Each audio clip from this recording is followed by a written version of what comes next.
د نوم نخکته د ویختو صفایي به د کم حد نه تر کم حد پورې کې ټیک شوله دغه شان د ډک او د سماتي زیات نو د دینه به تر کم حد پورې ویخته کټ کول چې کم دي دا ضروري وي او لازم به وي دغه شان به بل دا مسله بیان شي چې د دې ویختو د صفایي طریقه د زیرناپ ویختو د صفایي طریقه د زنانو د پاره څنګه ده بهتره څنګه ده او د نارینهو د پاره څنګه ده ټیک شو دا مسله به بیان شي بل به دا مسله بیان شي چې د ترخونو ویختو د نارینهو او د زنانو د پاره د دې د صفایي مسله دا څنګه ده ټیک شو او بل به دا مسله بیان شي چې دا ویخته به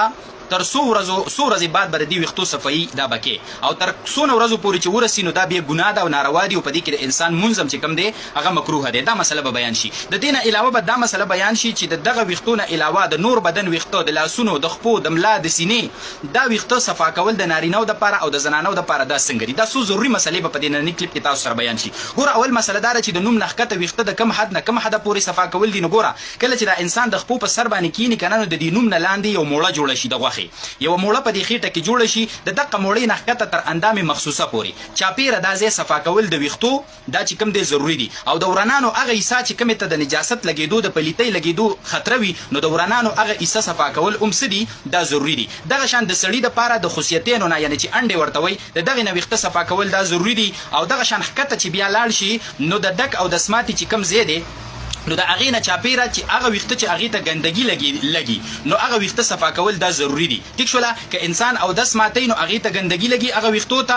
نو او یا دغه شان انسان صفای راولي په کاغذ یا په لوټي سره نو هغه ویخته په اغه سره هغه وخت کې ګندګيږي نو دغه چاپیره ویخته صفا کول دا ضروری دي او دا لازم دي ټیک شولا کنه دا مسله تاسو ته بیان شو اوس دا چې د دې د کټ کولو طریقه سره نو ګوره د زنانو د لپاره بهتره ده چې دا ویخته وباسي د سټینا دا د بیخه وباسي ټیک شولا دا ورله بهتره ده خو په کریمو پودرو سره د دې صفایي کوي نو دا سری دا درستی جایز دي خو کو زنانه د دینه علاوه د بلیډ استعمال کوي دغه ویختو د ختمولو د پاره نو دا ورله بهتر نه دی خو جایز دی دا ورله بهتر نه دی خو جایز دی دغه شان نارینه دي نو هغه بر دی ویختو صفایي د بلیډ په ذریعہ یا د ریزر په ذریعہ باندې کوي خو کو د دینه علاوه نارینه هغه راولګي د دې ویختو صفایي په کریمو یا پودرو سره کوي نو دا د لپاره سدي جایز دی خو په کار د چې په بلیډ ریزر وغیرہ سره سکی د دې صفایي راولي دا مسله خو شو اوس مسله دا چې د ترخونو ویخته دي نو د ترخونو ویخته ګوره د نارینه او د پاره او د زنانو د پاره دا ویستل دي کټ کول نه دي چې په بلیډ سره دا چې کم دي خرول نه دي دا ویستل دي د ترخونو ویخته چون کې دا د دې سره نسی واکیږي او د سره صفایم خرازي